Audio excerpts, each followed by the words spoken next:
Welcome to Newburyport. Thank you for coming. We actually did a Sportsmanship Summit 6 years ago, and we hoped that this would be an annual event, and I think it will be moving forward. But our real goal is to have the student-athlete engagement and involvement with what we're doing presently in the league and what we're doing moving forward. And we did that 6 years ago, and we kind of lost our momentum. But we want to get that back, and you have the athletic directors who are really motivated to make that happen. And even though, like right now, you're sitting with people that you might be playing against tonight or this weekend or whatever, we really are one league here, and we talk about that, and we really believe that. And I know that when schools play against non-leagues, the Cape Ann League schools are rooting for you, because especially when the playoffs come around. So we thought it would be a great opportunity for us to come together and go over a few activities. But before we get started, I just would like to introduce a few dignitaries here from Newburyport who are very supportive of our athletic program, as well as obviously our academic programs, but big supporters at our athletic events and leaders in our community. First, I'd like to introduce former Clipper athlete himself, Newburyport Mayor Reardon. Good morning, everyone. No, it's great to be here today. So welcome all to Newburyport. As Kyle mentioned, I am a proud graduate in 1993 at Newburyport High School. I was the basketball and tennis captain there. I actually came back and coached a little bit after college.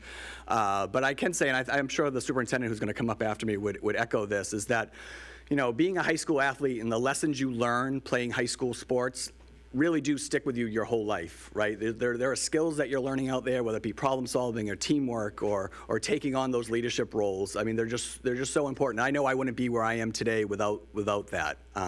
So I just think this is just a really great opportunity. I got to take part in something like this when I was in high school, and it's really just a great day to get to know some of your classmates around the Cape Ann League. Like Kyle mentioned, we are one league, all right? In Cape Ann League, we're holding strong. You know, we've lost a few members over the years, but we're holding strong with our core group. But, you know, you're all going through similar things, and even though you might be competing on the athletic fields, you know, like Kyle said, later tonight or even later in the year, it's just great this is a great opportunity to get to know each other, see what's going on in your schools, learn about leadership and what else you can be doing, and that kind of feeling of sportsmanship that should resonate through the Cape Ann League. So, again, welcome to Newburyport. It was great to be here. Have a great day. Take advantage of this opportunity, and good luck. Thank you. Thank you, Mayor. And up next, as I had already mentioned, a big supporter of our athletic and any activity that we have in Newburyport, a former coach and teacher and principal and athlete himself, in the North Shore area. So if you do come to our games as a guest, you'll probably see him there. If you're one of our athletes, you certainly know he's visible. Let's welcome Newburyport Superintendent Gallagher.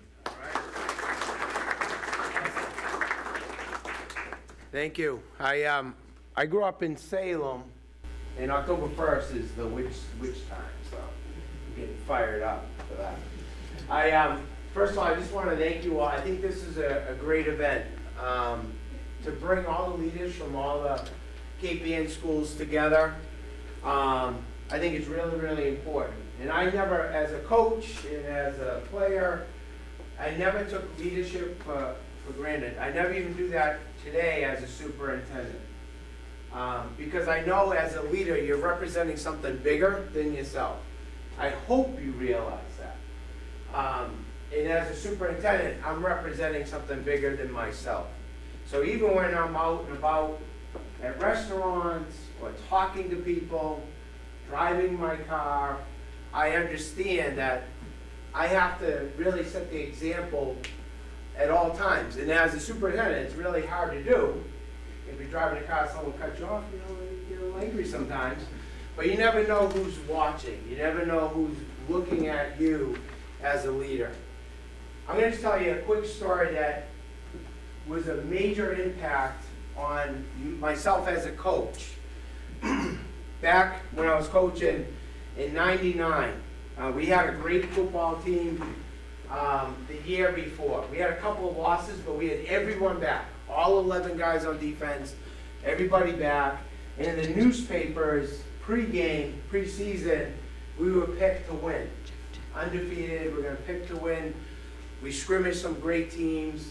We felt very, very comfortable. Back in the day, we used to open up a non-league game with Peabody. It was like, I would say, 100-year tradition. And Peabody and Salem, we didn't really get along. Oh, thank you.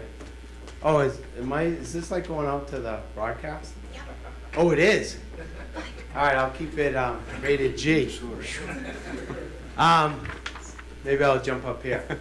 So, basically, we had a great rivalry with Peabody. So we were building that up. And the year before was the first time we ended up beating Peabody, and they won multiple state championships. So we were ready to go. We had the same game plan. We felt very confident. The same guys that beat Peabody the year before, whatever. Comes to say, we were playing a great coach, totally outcoached us. Peabody was always like a physical team. They came out and spread back then when there's no spread. We end up losing the game. So we had all of this hype, and we ended up losing the game. I'll never forget on Monday, as you all know, like in the beginning of the school year, it's freezing out today, and then like on, it could be 90 degrees, right? We had one of the worst practices ever on that Monday. One of my young coaches came to me, and he said, "Coach, we got problems." I'm like, "What do you mean we got problems?" They're like, guys are in the locker room, they're griping, working too hard, we yell at them too much.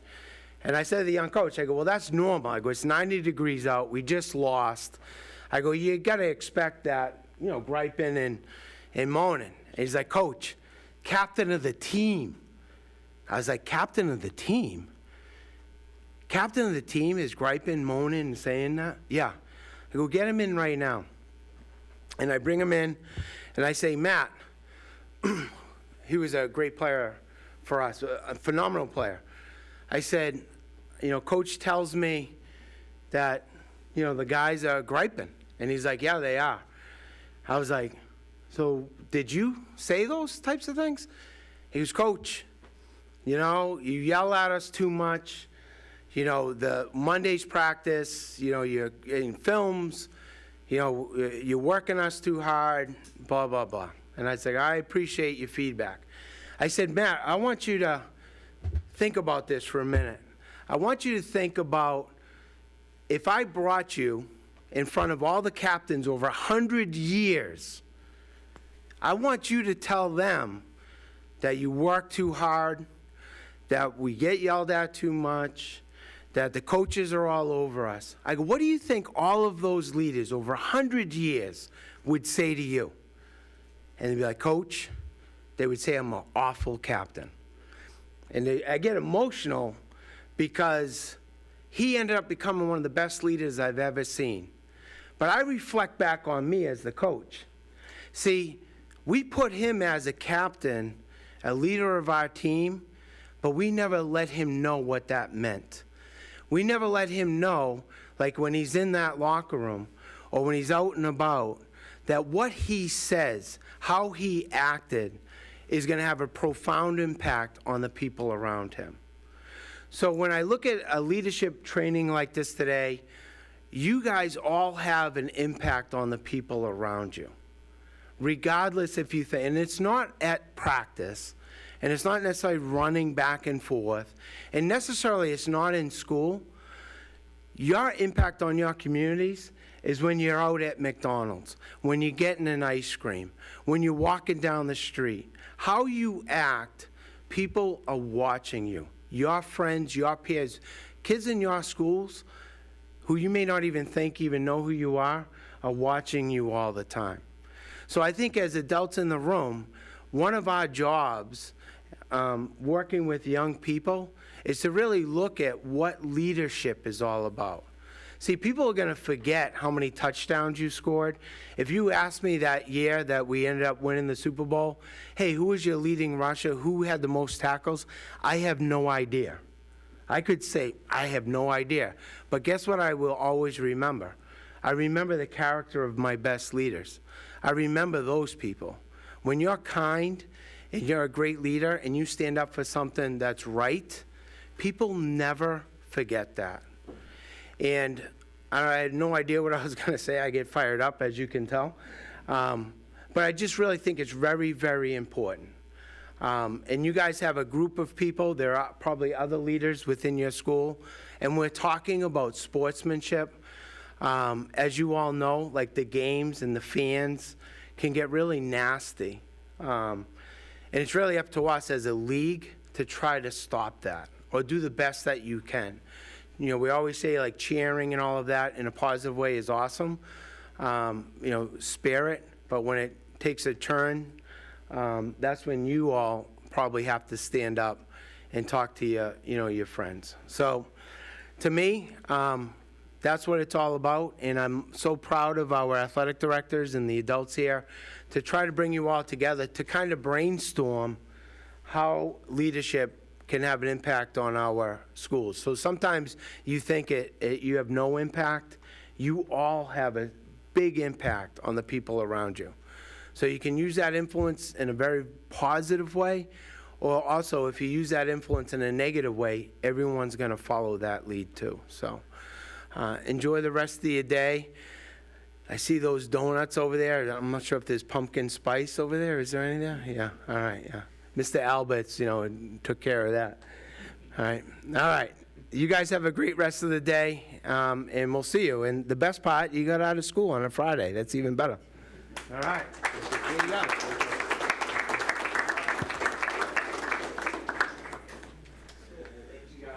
Thank you, Mr. Gallagher. Let's go. Pretty good message there. I think we're going to touch on a lot of that today. Before we get started into our formal program, today is driven by you, the student athlete, so if you're not involved, this isn't going to work. We want you to feel comfortable. We want you to speak. Feel free to move around if you need to.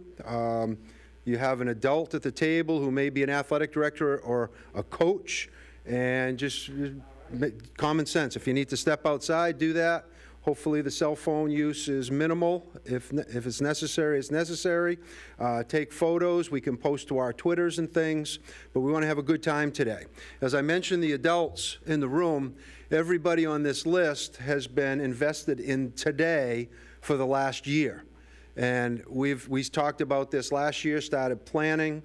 There have been several in-person, several Zoom meetings. We've scrapped things, we've thrown things out.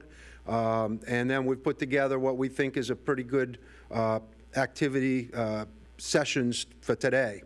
But these people, you're going to be moving from table to table throughout the day. You're going to be hearing from different ones briefly. We have another guest speaker coming in, but I just wanted to introduce them. If you could stand up, please. These are the athletic directors. There may be also some coaches here, too, that might not be on the list. But if you could just stand up. From Amesbury, Mr. Guerin. From Georgetown, Mr. Browner. From Hamilton Wenham, Mr. Genualdo. From Ipswich, Mr. Gallagher. From Linfield, Mrs. Muzio. From Manchester, Essex, Ms. Molinari. I am the Newburyport Athletic Director. From North Reading, Mr. Johnson. From Pentucket, Mr. Thornton. From Rockport, Mr. Parisi. And from Triton, Mr. Alberts. We also have not on this list a former athletic director, Ms. Ryan over here. She's currently a coach at Rockport also. And she has been really instrumental in the sportsmanship in this league for a long time and has pushed for it in different awards. She still attends our meetings and is heavily involved, and it's important to all of us, but it started with Ms. Coach Ryan, and she's still involved. So thank you for being here today. We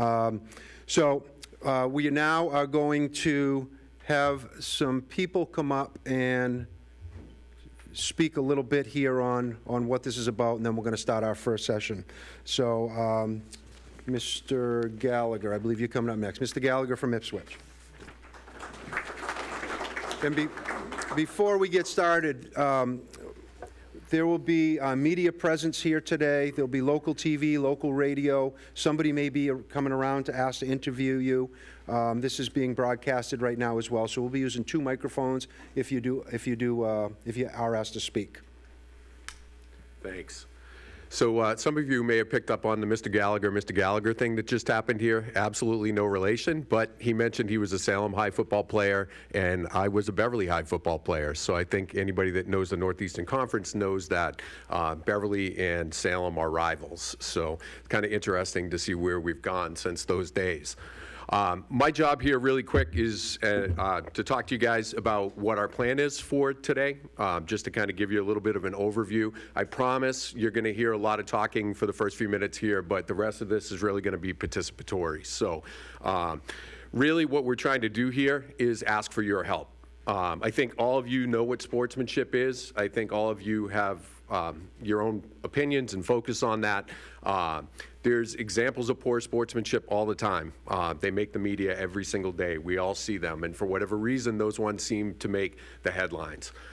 There are examples of good sportsmanship out there too. Unfortunately, we don't see those as much. Those aren't the clips that typically get onto the news or highlighted in the newspaper and so forth. So for us, the Cape Ann League takes sportsmanship really seriously. And our goal here today really is to have you guys help us work on some things and define sportsmanship and also to promote it.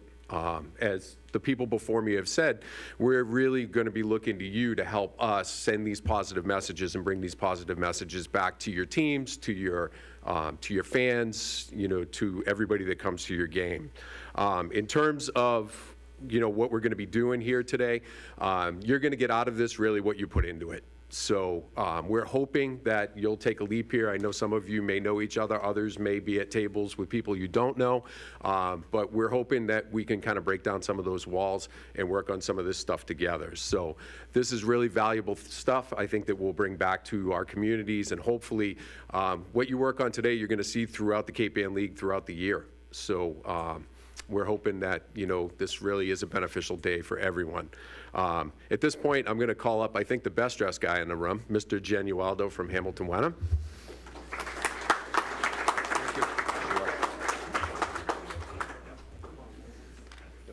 You outdid us all. Yeah, use this also, please. I usually look like a slob. All right. So, I've been asked to address why you guys are here, and girls and athletes and student athletes and leaders. And something that Mr. Gallagher said sparked something that my mother used to always teach me when I was a little kid, right? If you have $1 million chain and a 2-cent link, you have a 2-cent chain. You guys are all, and all you student athletes are links to your school. You are the strength of your school, and what you bring back today, you've been chosen because you're very strong links, right? We're all connected here, whether we think we are or not. We're all part of the Cape Ann League. I can look at people in the audience and say, Debanchi went to daycare with my son, right? Will and Ollie and Aiden back there, they've all been on my son's baseball teams. I've coached some of them. I've coached with their dads. I could pick up the phone and call any one of the athletic directors in the room if I was having a tough day or a problem and call them. They would all call me back and help. I remember through COVID, we were each other's links. We were there for each other. We were going through a hard time. We were texting each other.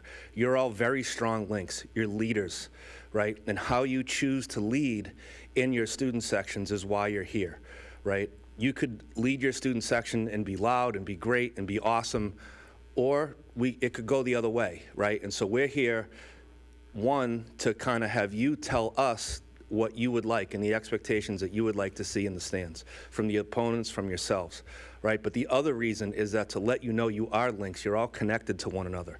So we hope that you have a great day. We hope that you take things back, and we've picked you specifically because we feel like you can lead within your communities. So I wish you good luck today. I think Miss Musio is next, right? I don't know where she is at the moment, but Miss Musio, hi. And I look forward to a great day with all of you. Thanks.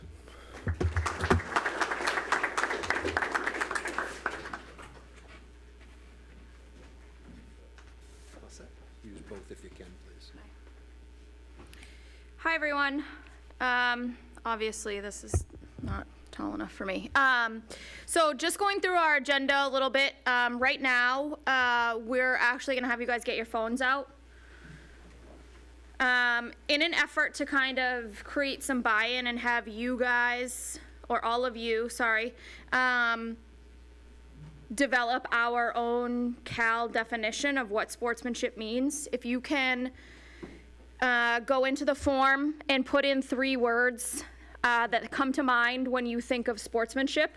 And what I am going to do is ultimately gather all of those things and put them up on the screen for you guys so that we can see what is most prominent from this particular group around what sportsmanship means and how we can use that in order to develop a definition and kind of guide our conversations today around sportsmanship.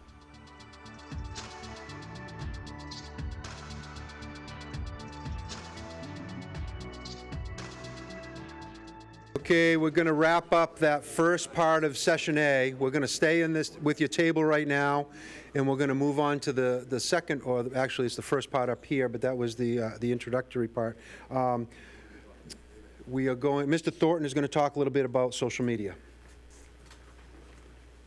Hey guys, I'm Dan Thornton from Pentucket, and we're going to talk about social media.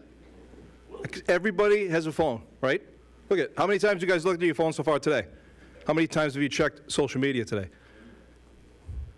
You guys check it all the time. I know you do. You check it all the time. All the time. So, social media is awesome. And social media can get you in so much trouble. And I'm thinking, I was recently talking to one of my friends, he's a coach at the University of New Hampshire. And we were talking about the whole recruiting process. And once he got into his process, he'll a lot of times say, well, what I do is I check out the huddle film. I'll go right on, I'll check out their huddle. And then the next thing I do, I check their social media page. And the coaches look at this kind of stuff. So I don't know how many of you aspire to play college athletics, but if you think that they don't, they do. College coaches look at this kind of stuff. And they want to see what you're about. They want to see what kind of pictures you have on there. They want to see what you're tweeting out. They want to see your Instagram page. They want to see what you like and what you don't like. Because what you really need to think about in terms of college athletics, how many people aspire to play college athletics? So quite a few of you. Quite a few of you guys want to play college athletics, which is great.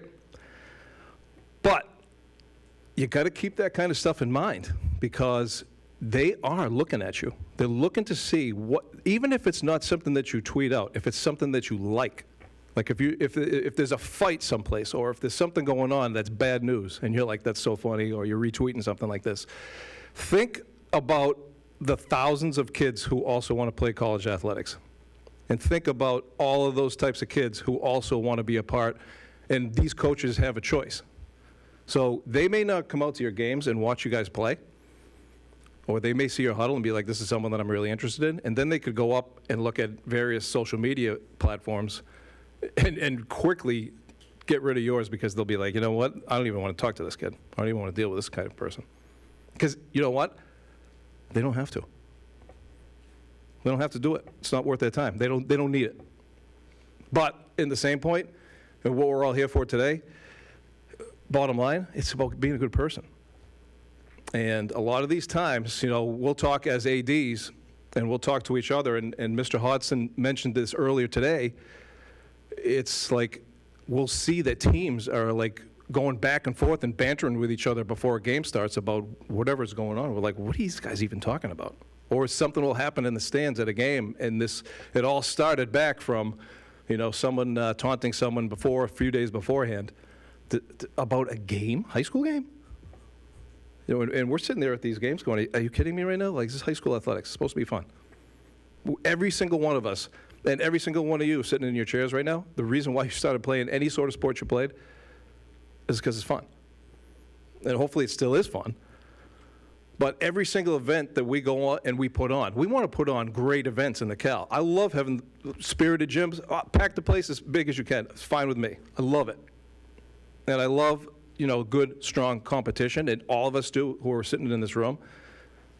The worst thing that we can have is to drive home and have an incident where the fans are going at each other, or there's an incident on the field where the kids are going back and forth at each other, trash talking each other, where it gets really above and beyond.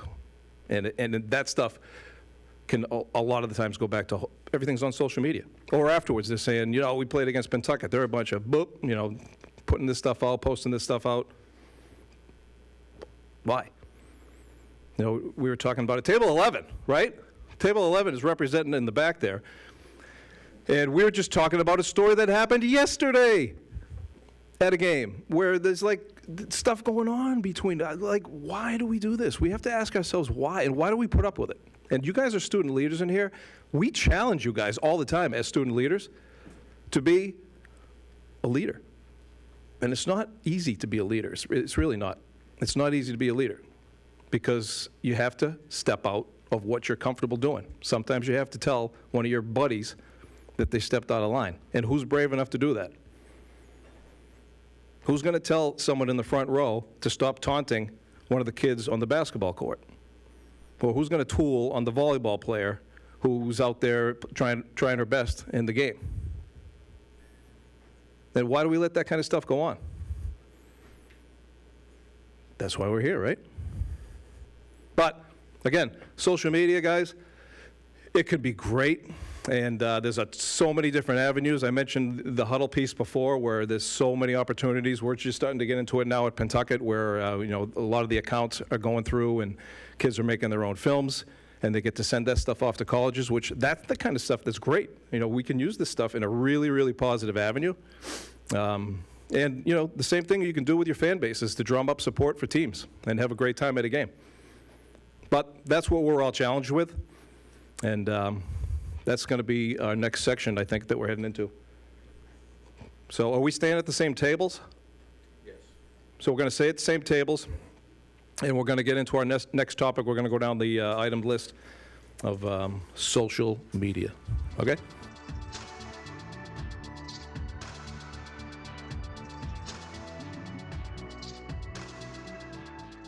All right, everybody, thank you. We're going to transition to our next spot on the agenda, and then after this, we're going to kind of get up and move around and stuff, so give us some good attention here the next 10, 15 minutes or so, and then we're going to get you up, moving, stretching your legs and all that good stuff. Awesome stuff so far. The next section is really about our it's kind of like if we're having a dinner. This is like the main course of what we're doing is the next part.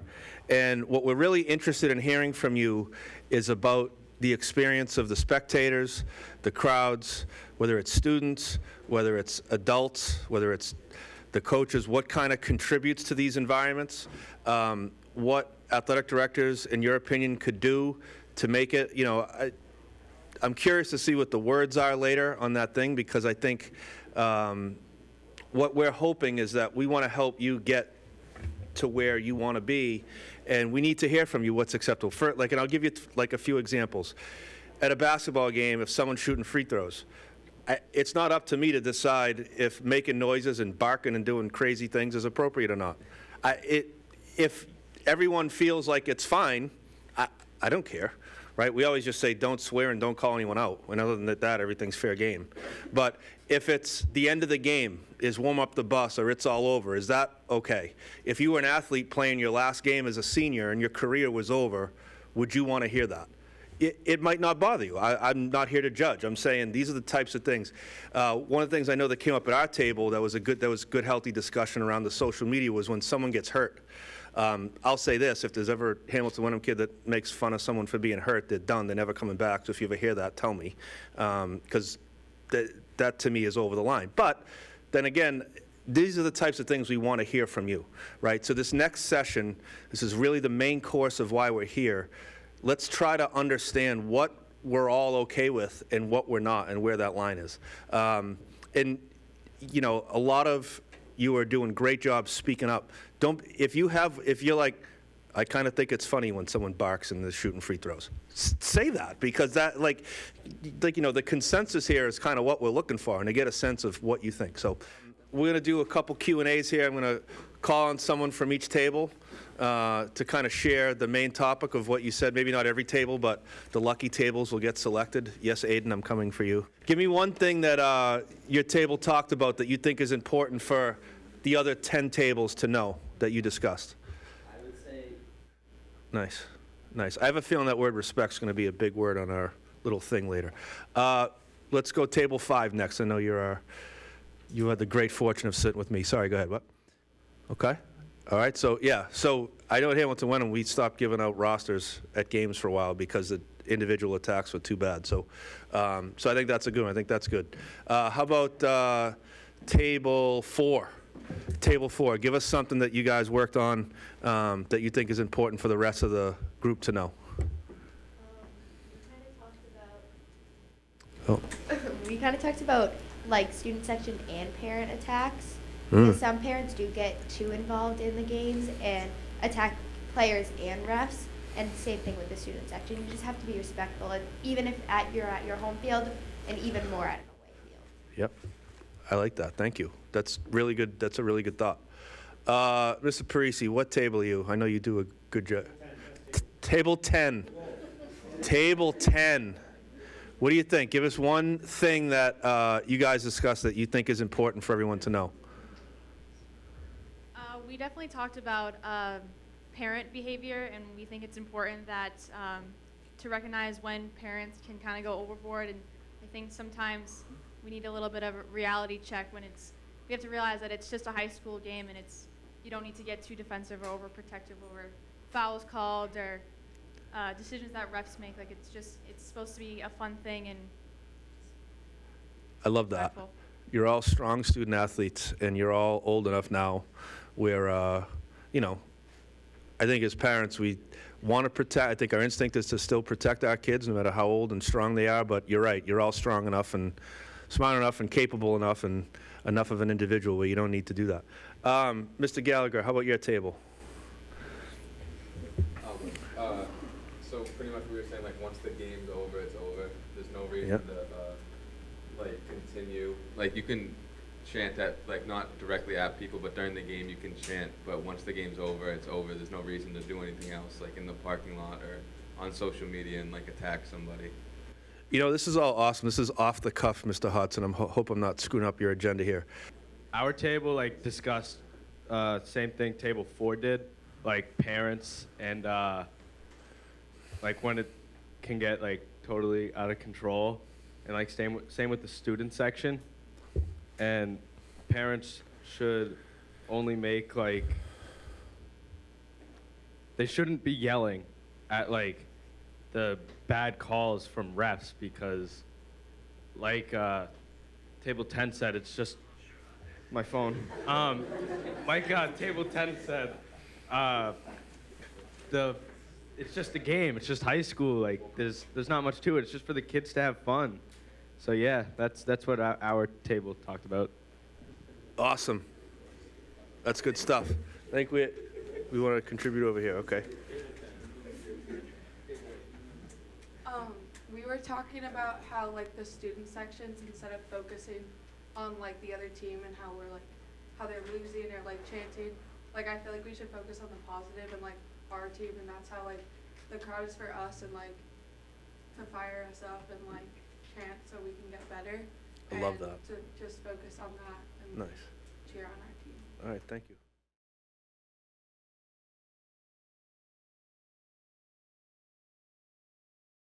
Before we move on to the next session, we're going to show you the sportsmanship video from 6 years ago.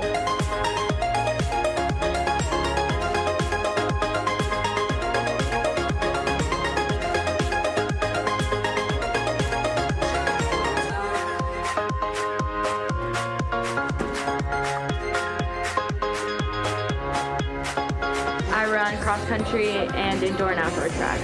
The sport I play is soccer. I play hockey, football, and lacrosse. I run cross country, I play basketball, and I play baseball. I play football and lacrosse. Some of the highlights today was hearing the story of the Olympic runner. We're probably meeting different kids from different towns, a lot of whom I play against. Just brainstorming rules and working together with lots of athletes. We were about 3K into the race, so just over 2 miles, and someone in front of me tripped and fell, and then I tripped over her and got up and helped her up, and then realized that I had really hurt my knee, so I fell again, and she helped me up, and then both of us did end up finishing. I found out later that I tore my ACL, so was just really thankful to have finished the race.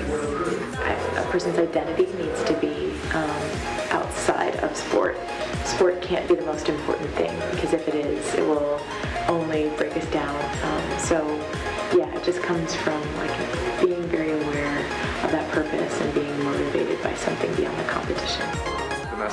I'm hoping to take back is treat everyone with respect. The game isn't so serious. It's more high school.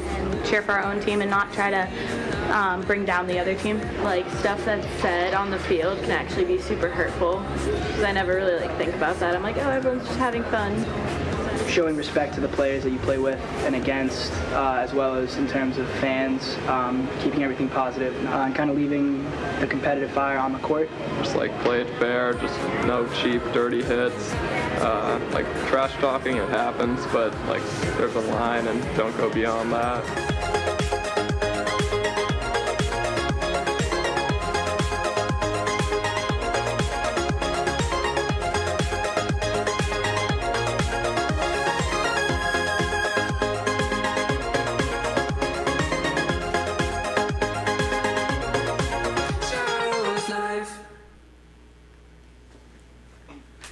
Okay, so that's a little bit about our event 6 years ago, and as I mentioned, there's media presence. The newspaper's here. It's on television. There'll be radio and other personnel here. At some point, they may be interviewing you.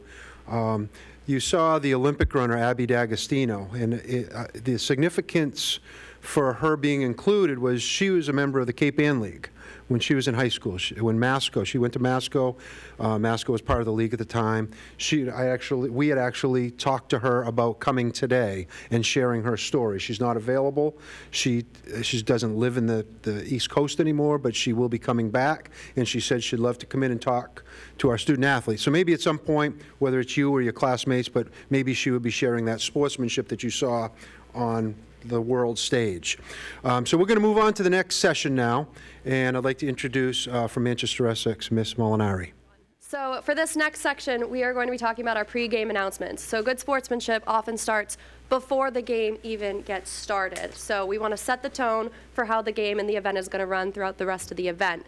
So what we're going to work on right now is developing our own pre-game PSA announcements that can be read at each of our schools. So in front of you, you all have examples of some pre-game speeches that are read at various Cape Ann League schools. So those are your examples. Take a look at them. Oftentimes, they're very long, and you hear blah, blah, blah, blah, blah, and no one is listening and paying attention to it. So in your own words, you're going to work together in your groups to come up with your own pre-game announcement that's short and sweet to the point that you think your peers will listen to. Each table is going to get a big sheet, a big Post-it to put around the room. We're fortunate enough today to have with us one of the basketball officials. It's his 30th year officiating basketball. You may have seen him on the court. He's also the assigner of officials. So he's the person at all levels for most of the North Shore. He's the one who assigns the officials. So he places the official in the game, and they all report to him. So he's heavily involved in every game, in addition to his actual on-the-court officiating. So I know he's done every one of our schools here multiple times, but we're fortunate to have him here to speak on his role and how sportsmanship comes into play with officiating. Let's welcome Mr. Paul Halloran.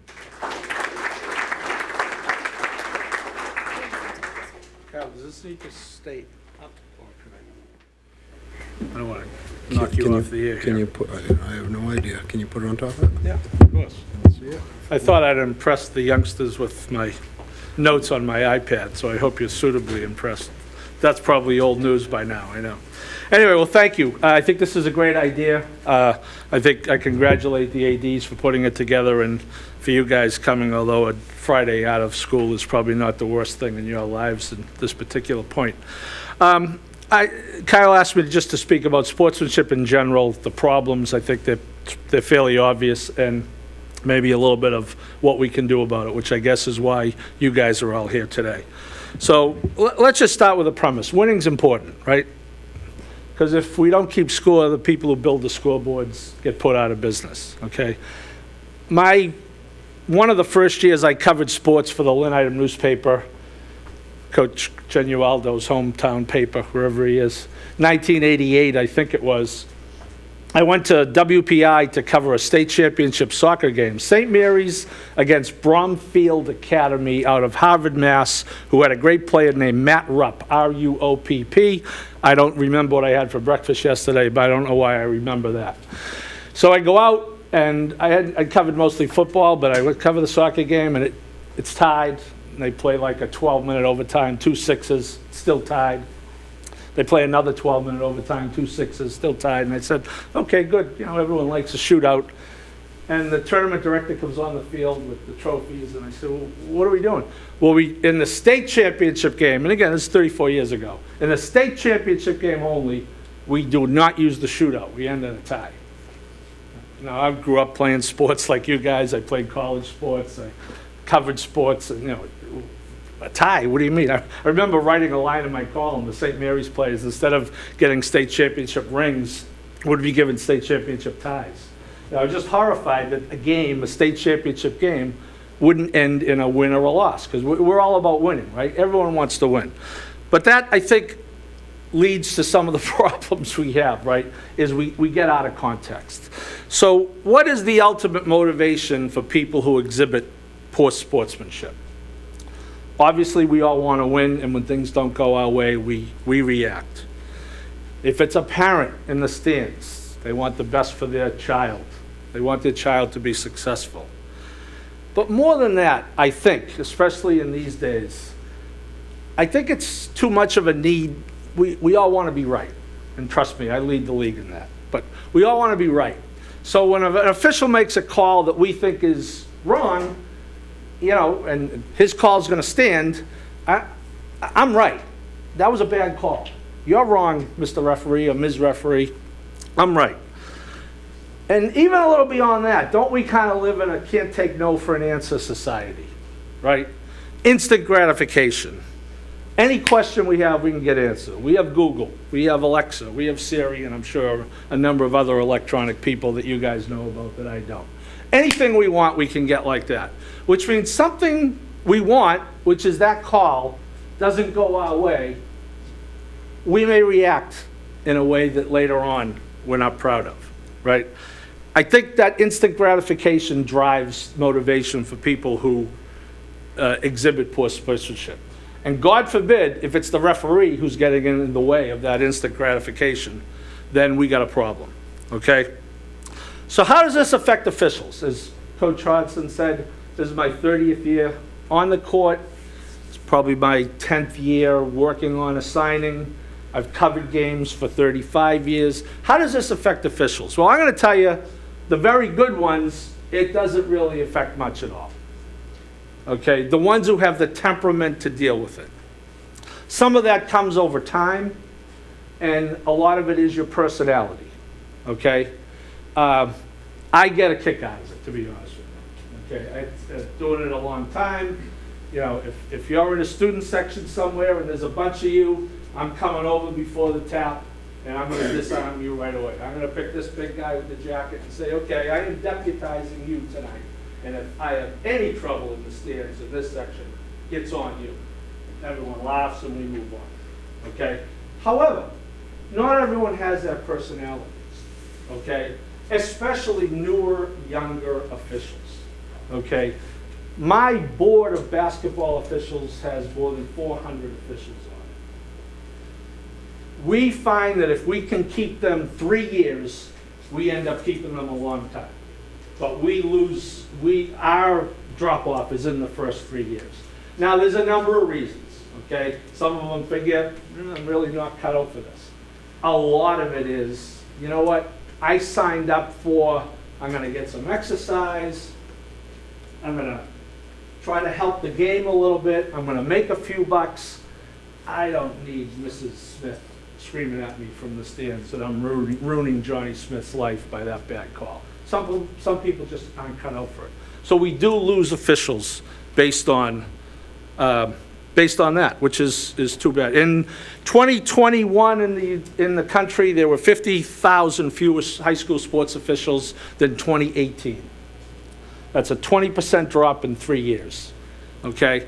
Now, there's a little pandemic involved there, you know, in 2020, unfortunately, none of us had a season, and the 2021 season was kind of like a hybrid season. I know on our end, the year of the pandemic, we had about 375 officials. 1/3 of them did not work that year. Now, there were half the games, right? Most of them came back last year, but not all. Okay, so that's a factor. The age of the officials, present company included, and maybe others in the room, I'm looking around the room. The age of we're not getting any younger, okay? My personal feeling is I think I could still get up and down the court with you guys, and I'm going to figure out I can't before you are. But, you know, we have a lot of people who've been in it for this amount of time. So that's certainly a factor. But I think the number one reason for that drop-off nationwide is the sportsmanship issue. You just go online, you all have devices, you know, please God, we haven't had any major incidents. I think we did have someone come out of the stands to have a discussion at one of our gyms in this league 2 years ago, but it was handled excellently. But that is a fact. That is driving officials out of the game. Now, we have critical mass around here. We're in better shape than other parts of the country. You know, my folks drive anywhere from 15 minutes to 45 maybe to do a game, right? There are parts of the country where people are driving 3 hours to do a game, right? I don't want to be that assigner, okay? You have a job to do as a player. You prepare, okay? You work out in the off season. You practice. You probably watch film. Nowadays, that's an easy thing to do, okay? You listen to your coaches. You prepare for that job that night. Well, guess what? The 2 or 3 people on the court or the field or the ice, they're doing the same thing. Okay, now I can't, like in your game, you have teammates. Some of you do the job at a higher level than others. Some of you put more into it. We're humans. That's the same with us. Okay? But I can tell you, in general, and I have an experience in a lot of sports, the people that I deal with take it damn seriously, especially at the college level, but at the high school level as well. You know, we start meeting in October. The season starts in December. Okay, we meet monthly. We go over rules. We watch video. We have video sent to us during the season. It usually gets to me first. Okay, we take phone calls. We are preparing the same way. And the same way that despite all that preparation, you are going to make a mistake in the game, we're going to make a mistake in the game. Okay? You're going to throw an interception, I'm going to kick the block charge call. It's going to bother you like hell when you throw the interception. It's going to bother me like hell when I kick the block charge call, because I'm probably going to know it right away. Okay? And my reaction with the coach will be commensurate with how much I know it. Okay.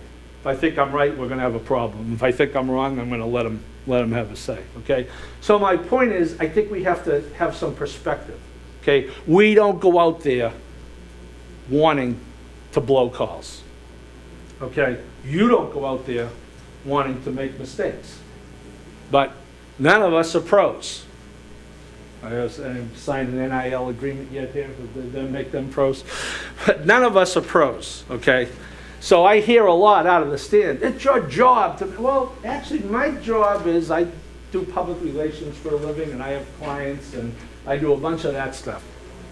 This is my avocation. This is my second job. And I treat it as such. I do treat it as a job. But I'm not supporting my family or anyone else on it. Okay, so I just think that's important for perspective. You know, and it's one thing, you know, if we're talking the Duke, North Carolina game, okay, but is the 4th grade Cape Ann League travel league, is that result really that critical? No disrespect to those 4th graders. Aren't they going to be just as happy if they get an ice cream 15 minutes after the game, if they win or lose? Okay, there does have to be perspective. And I will tell you, you guys are kind of in the middle, okay? I referee college sports, Even Division III college basketball. That's that guy or that woman's full-time job. I get it. I'm going to give them more leeway than I'm going to give the boys basketball coach at Linfield High School. It's just a fact. That college coach loses too many games, he's fired. She's fired. They're going to move their family. They're going to get another job. I get it. That's their livelihood. All right? Again, perspective. You guys are kind of right in the middle, though, high school. We all want to win. We all put a lot into it, okay? Again, there's got to be some perspective. We very hopefully temporary thing. You know, I know as an official, if I think I might have kicked one or the guy has a right to yell, I'm going to give him his say.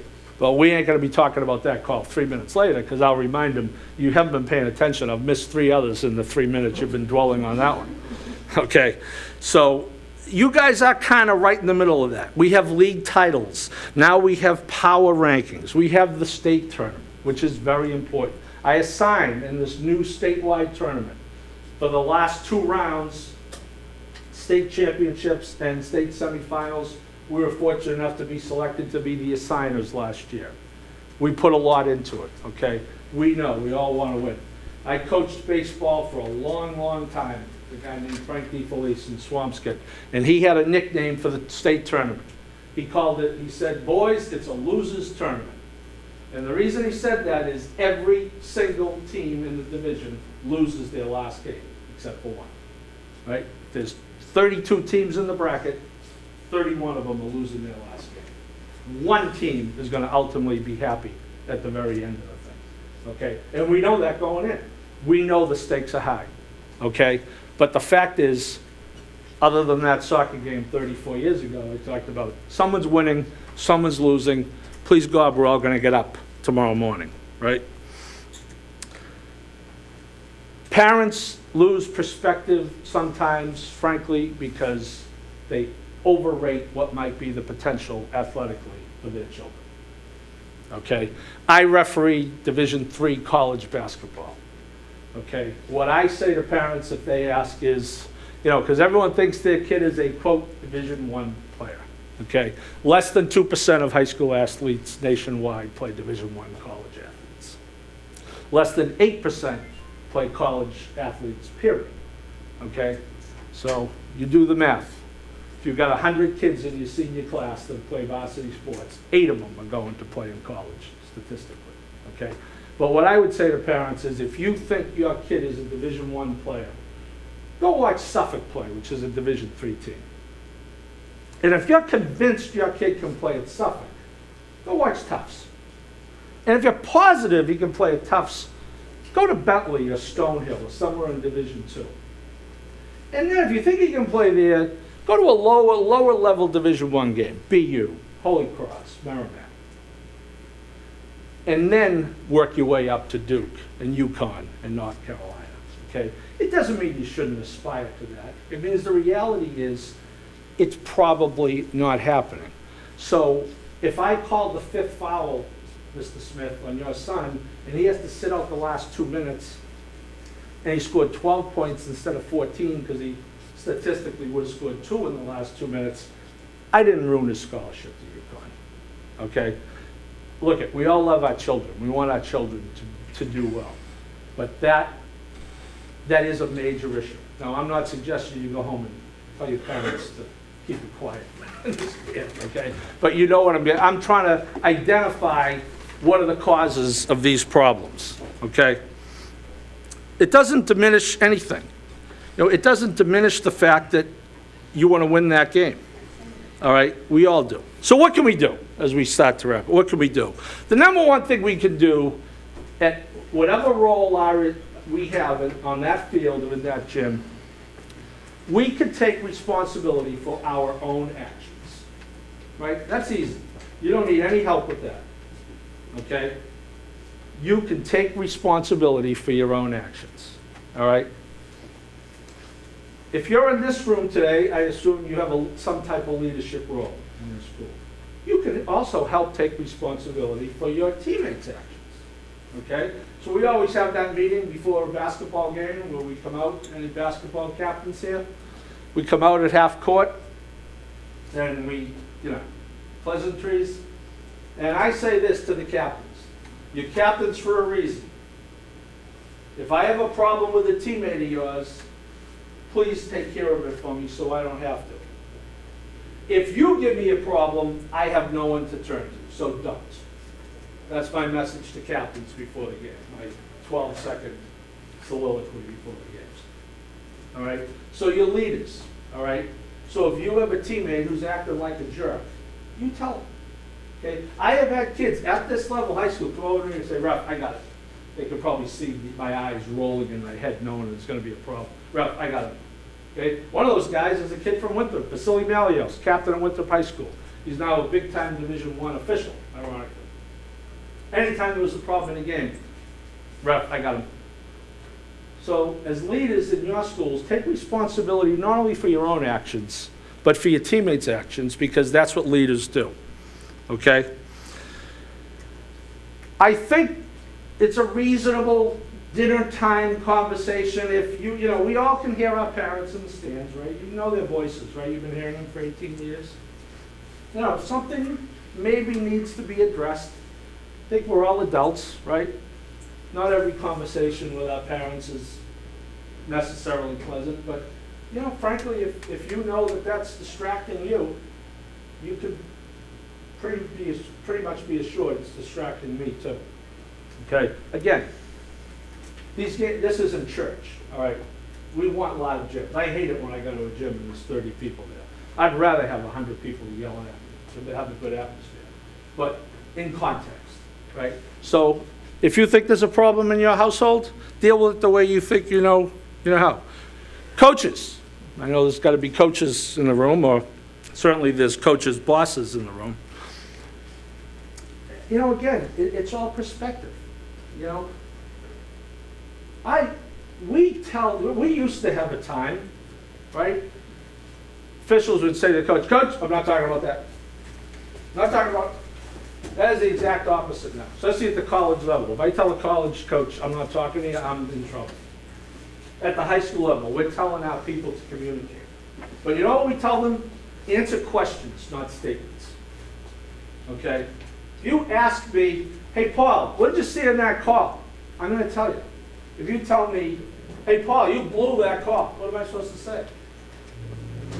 Okay? You might be right. You know what I do say? You might be right. Okay? So, you know, everyone has a boss. I answer to the ADs. Okay? The coaches answer to the ADs. All right? The coaches, if they keep things in perspective, and they, hey, I got no problem with someone going off the handle, but then it's over and we move on. Okay? Now we're talking about the fans, which is one of the points Kyle wanted me to address. I'm not dealing with an obnoxious fan. That's not my job.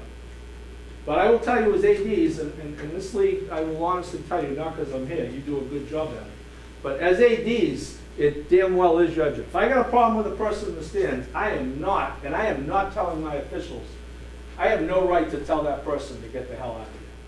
But I will go to the AD and say, that guy's got to go, or that woman's got to go. Okay?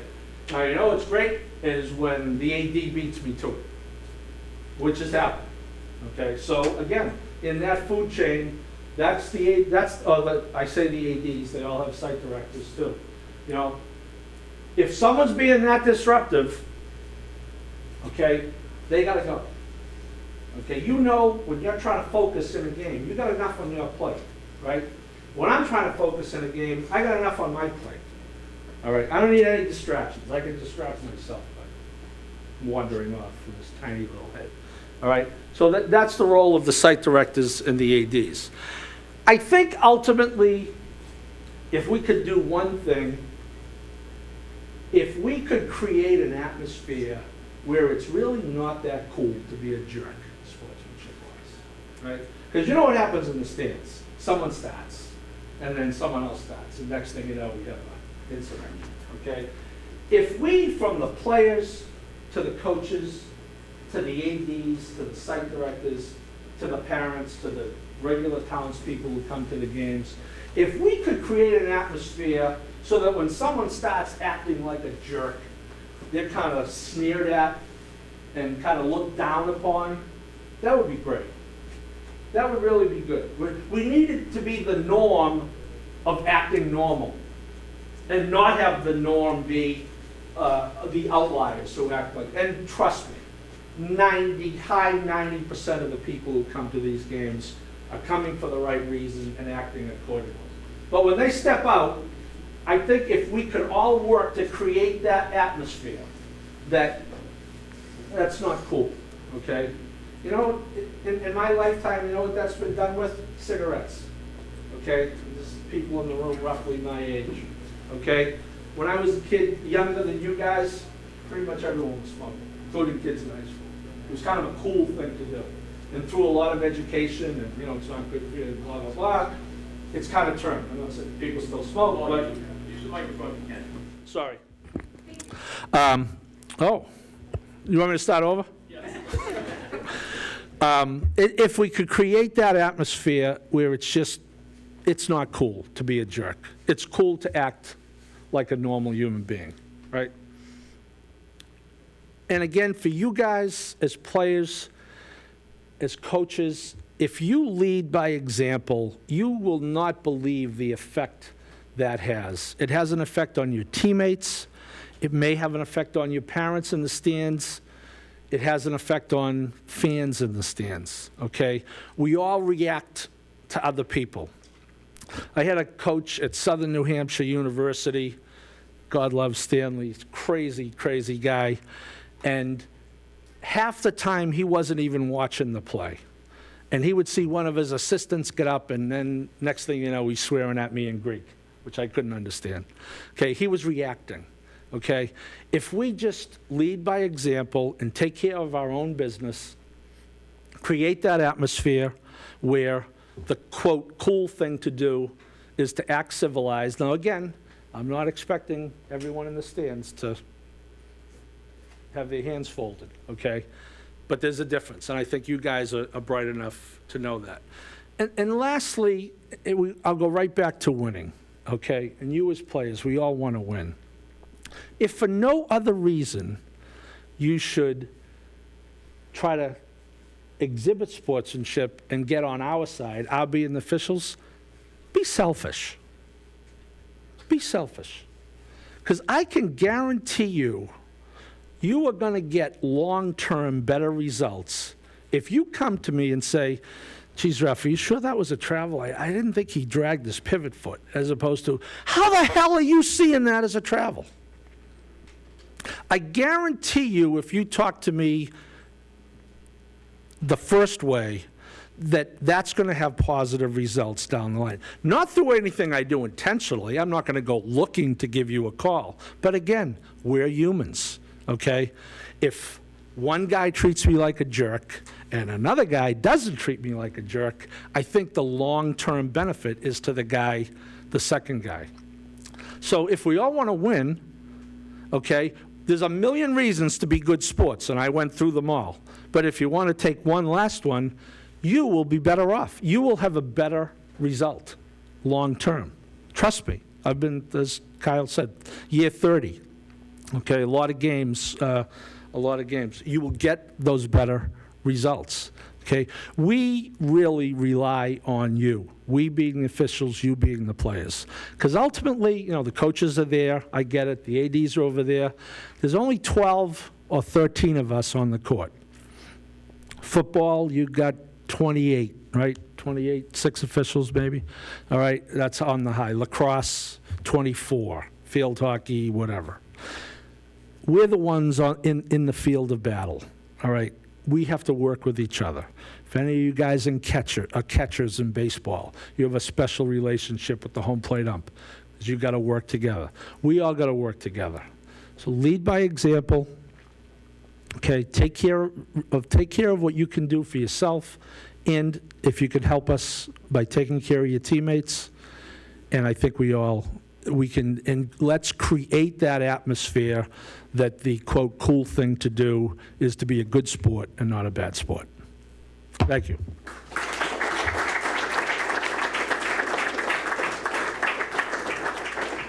Okay, thank you, Mr. Halloran. So we are going to be moving table to table, and the next activity that we do is right before lunch, but this is the big one where we are going to put like all our thoughts and the things that we've heard this morning into this next activity. It's creating expectations that we're going to be displaying at each of our facilities. So you're going to create something with the next table about fan expectations. So the AD will take care of that. But this is something that will actually be visible in each facility. So this is kind of like a build, everything we've done this morning, kind of a build up to this moment now.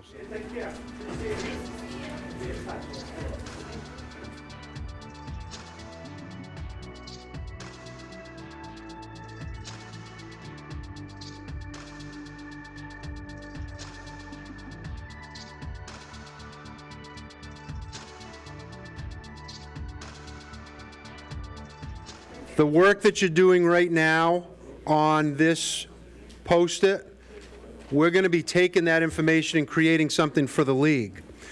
You're going to have input on what you like. That's why you have those dots in front of you. So we have sheets that are up from our pregame script. These sheets we're going to try to find a wall, and we have some tape that hopefully will keep them up.